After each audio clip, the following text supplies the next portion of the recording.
Hello guys. Ayan. Dito tayo ngayon. Hello guys. Ayan. Ganito tayo ngayon. Ayan. Mag-ayos na naman. Ayan. Ayan. Mahirap maging OFW guys. Ayan. Ayan ha.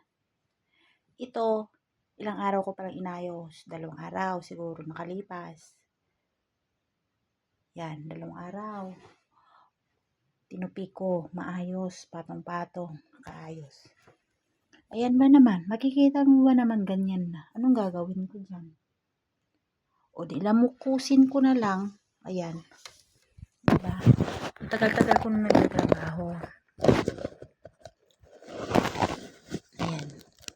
Matagal na ako nagtatrabaho guys. Sa totoo lang. Matagal na ako pero ngayon pa ako nakapagtrabaho ng ganito na sobrang hindi ko alam. Ayan. Anong gagawin ko dito? Pag OFW ka, ganito ba talaga ang trabaho natin? Okay? Ngayon, nakatupi ito. Anong gagawin ko? Kasi, yan o, ang dami, magulo-gulo. Dami. Ang gagawin ko guys, tutupiin ko na lang ulit at ilagay ko na lang dito. Ang importante, maisara ko yung pintuan ito. The taste of OFW talaga to. Inis ako. Sino ba hindi naman maiinis dito? Kaasar. Yan.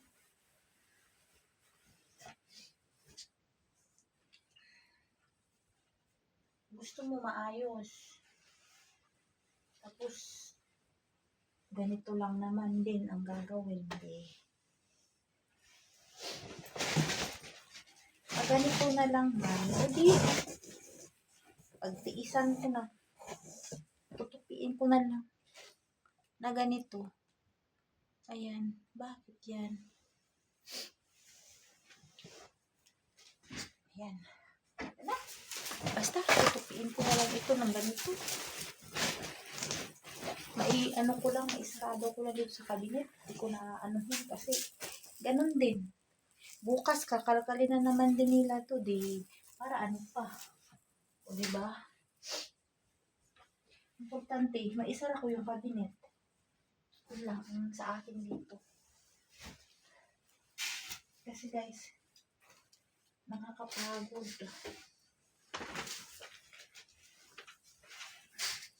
Yung buhay ko na pagtatrabaho. Sa totoo lang. Dito pa ako nakaranas ng ganito. Ay! Ito pa naranasan ko, Diyos ko. Sobra.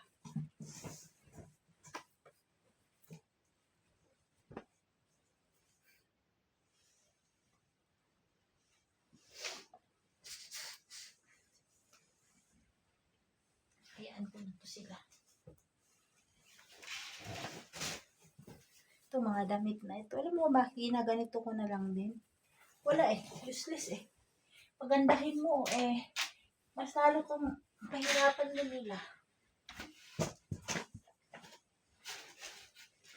Kaya wag na. Gusto mo man patiin ito ng maganda.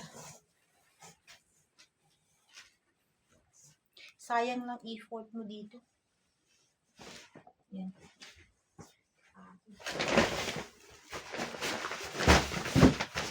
Yan. Adi, pagpapatong-patong mo na yung mga ano dito, mga palangga ko. Yan. Diyos ko. Sakit pa. Maghanap ng pera. Mga palangga. Ayan. Ayan. Kung bakit di ganito ko na lang siya. Ngayon magtatanong kayo, bakit di ganito lang yung pagtupi mo? Di mo man lang inayos, kabayan. Okay? Kabayan, nag-aayos po ako. Pinaghihirapan ko. Inaayos ko to pagtupi. Pero hindi pa to umabot ng 24 oras, kabayan, ha? Hindi pa to umabot ng 24 oras. Kinarukal na naman to. Buti sana kung 1, 2 damit lang. Hindi. Lahat yan. Okay? Kaya sa mga gusto dyan, no, na OFW, yan, ako first time ko nagkaganito. Dami ko nang pinagdaanan, pero dito lang ako nahirapan mag-ayos ng kanilang damit. Sa totoo lang, damit ang nahirapan ako, sobra ako nahirapan sa damit. Usually hindi dapat ganito to eh. Yan, yan, isasarado ko na kasi yan, yan, ay ito pa, madami pa uliligpitin. Akala nyo hindi basta-basta. Kasi usually, ayos ko lang ito. Sino ba namang tanga? Paulit-ulit. Ito na lang. Ang daming trabaho. Wala ka nang ano. Wala na akong break dito. Sobrang pagod. Sobrang pagod. Wala ka pang, ano, wala ka pang libre dito. Akala nyo ha?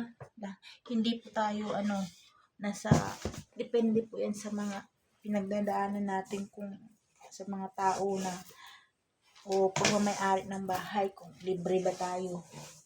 Libre ba tayo sa toiletries? Wala. Wala rin.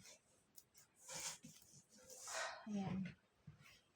Tapos, kahit tinapay ko, kailangan ko bumili. Okay? Kaya aware tayo mga kabayan. Tulad na sinabi ko, dito lang ako nakaranas. Ayan, dito lang talaga ako nakaranas. Sa totoo lang mga palangga. Ay, Diyos ko. Kaya alam nyo, tinatamad ako magtrabaho. Nakakawalang gana sa totoo lang. Pag ganito yung bahay, nakakawalang gana.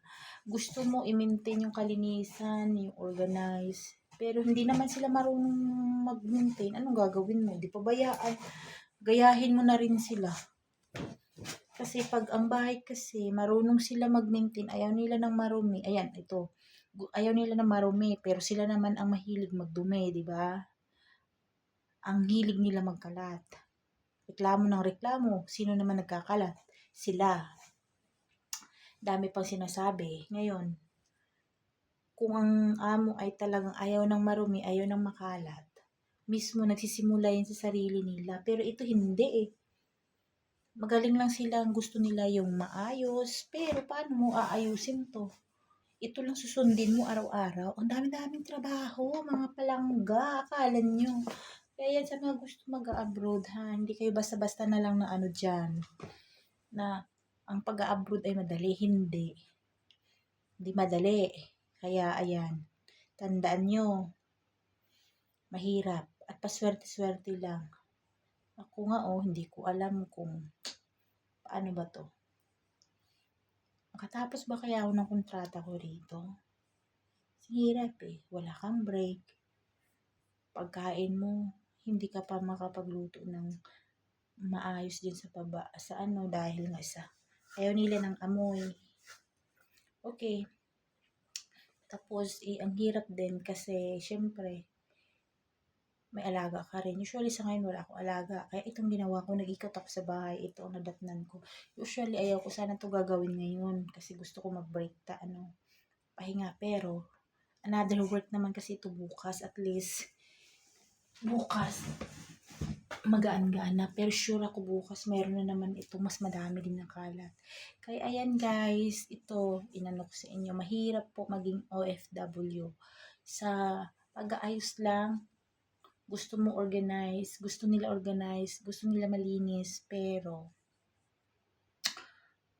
hindi naman sila marunong mag-maintain. So, ayun lang guys. Bye-bye!